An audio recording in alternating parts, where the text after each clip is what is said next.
Bonsoir mesdames et messieurs. Aujourd'hui nous allons parler du judo. Le judo est une discipline ancestrale. De nombreuses personnes pratiquent cet art martial venu tout droit du Japon. Il est aussi appelé l'art de la souplesse. Ce sport repose sur le principe de faire chuter son adversaire en retournant sa force contre lui. Mais la plupart des gens ignorent que le judo enseigne aussi de vraies règles de vie. Au cours de notre émission, nous allons voir ce que ce sport apporte aux judokas. Pour cela, nous accueillerons Saïd Chebab, entraîneur au Judo Club Vosges du Nord, qui pourra nous en dire un peu plus sur cette discipline. Le souple peut vaincre le fort. C'est de cette constatation, faite par un moine japonais du XIXe siècle, qu'est né le judo, dit la voie de la souplesse. Le judo est un sport qui allie la souplesse et la technique afin d'utiliser la force de son adversaire pour le faire chuter. Nous avons pu filmer un entraînement au Judo Club Vosges du Nord, situé à Niederbronn-les-Bains en Alsace. Bonsoir, moi c'est Mylène, j'ai la ceinture jaune-orange et je fais du judo depuis 4 ans et j'aime ça parce que ça bouge.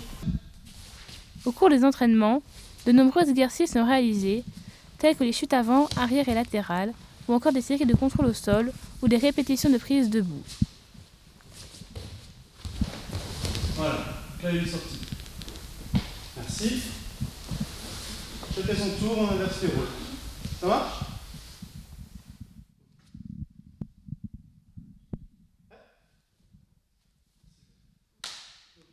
Pour obtenir la ceinture noire, il faut réaliser des séries de tests. L'arbitrage, ainsi que des combats où il faut obtenir 100 points au total en gagnant plusieurs combats par ippon ou wasari, qui rapportent respectivement 10 et 7 points.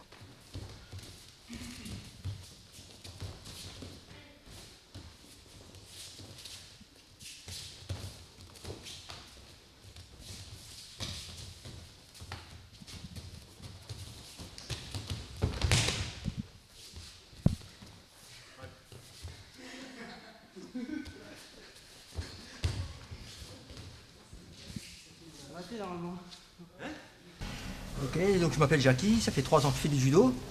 J'ai commencé le judo avec ma fille, cela me permet de m'entraîner et de jouer avec ma fille en même temps. Et voilà. Mais pour obtenir la ceinture noire, il faut également réaliser une série de techniques que l'on appelle les nage no kata.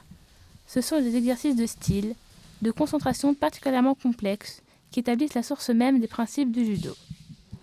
Ces techniques sont réalisées devant un jury qui les évalueront. Voici quelques exemples de nage no kata.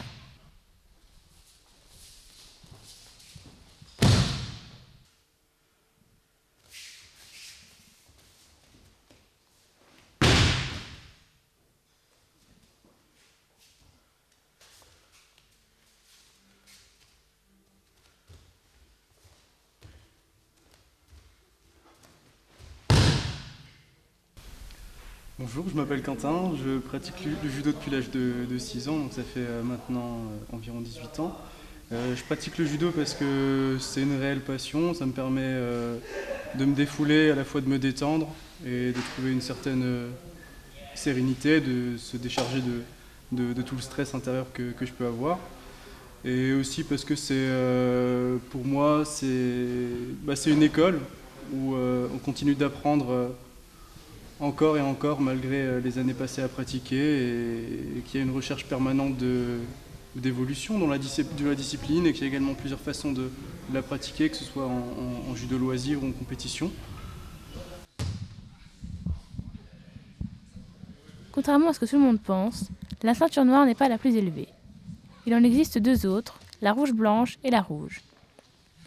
Dans le club de Niederbronn, plusieurs judokas ceinture noire apprennent leur savoir aux plus jeunes, les aidant ainsi à préparer leur épreuve. Plus qu'un simple sport de combat, le judo est un style de vie qui repose sur un code moral que le judoka doit respecter. La politesse, le courage, la sincérité, l'honneur, la modestie, le respect, le contrôle de soi et l'amitié sont les piliers de cet art martial. Merci. Avec nous sur ce plateau, Saïd Chebab, entraîneur au Judo Club des Vosges du Nord. Saïd Chebab, donc bonjour. Bonjour.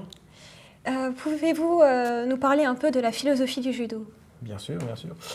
Donc la philosophie du judo, donc c'est comment dire, le premier principe que tout le monde connaît, donc c'est le minimum d'effort pour un maximum d'efficacité.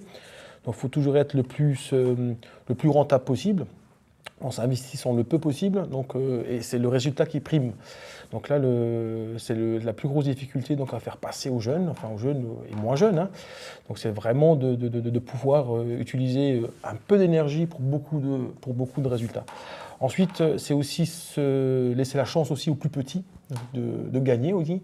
Donc c'est pas parce qu'on est costaud, balèze que voilà, on peut passer. Donc il y a des petits gabarits qui peuvent aussi, par leur intelligence, par le déplacement, par le principe du mécanisme du judo, hein, donc se déplacer, l'équilibre, et bien de trouver les failles pour battre les plus costauds. Donc c'est un peu cette philosophie que moi je retiens le plus dans le judo. Voilà. Et selon vous, que peut-on rechercher dans le judo ? Alors ça c'est vaste, hein, ce qu'on peut rechercher dans le judo, c'est comme dans tous les sports, mais le judo en lui-même, c'est comment dire, se découvrir, d'accord ? Donc son corps, déjà savoir faire une chute, savoir rouler, connaître ses limites hein, dans l'effort physique, et c'est ce qu'il y a de plus difficile. Hein. Merci de cette intervention, Saïd Chebab, et d'être venu. Et bonne soirée. Merci, à vous aussi. Quant à nous, nous nous retrouvons par conséquent la semaine prochaine pour une nouvelle émission.